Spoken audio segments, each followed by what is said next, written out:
right now. It's a tough one.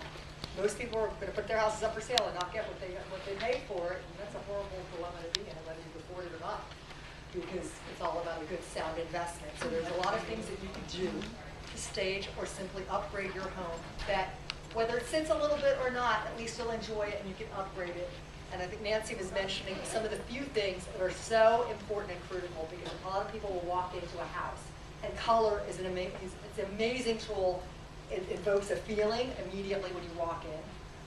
We've got some different things here that we're showing you that some of you might look at right now and just say, oh, I feel really good about this, or I can't stand that. And it's not about everybody's taste, but this is a personal thing. This is about home decor, and that's when you're doing or simply doing some upgrades that you're going to personally enjoy, which we do a lot of transformations like that. Because again, like I said, because if some of you have been here for a while and it's time to update. Everything gets a little bit tired after a while.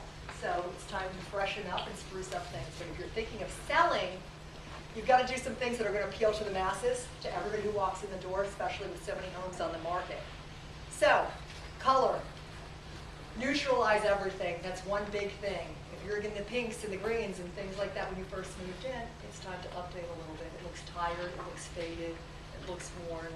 So it's time to spruce things up so that when everybody walks in, they can kind of visualize themselves living in your space, because that's what it's all about. You really do want to appeal to as many people that walk through your door so they can get it, they can understand, they can see their stuff in your house. Because it's really no longer, once you've decided to put your house up for sale, you have to resign yourself and depersonalize it. And I think that's very, very important, because then they can picture themselves placing their furniture, putting their things in, and going from there. And that gets you out of the picture sooner and able to move on to wherever else you feel like you want to go. So color is a big thing, neutralizing, decluttering, and just kind of minimizing.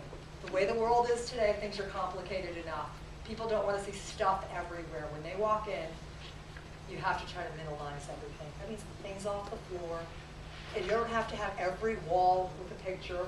You want to let them see vast space and at least what the potential of the house is, the shell, so they can appreciate it.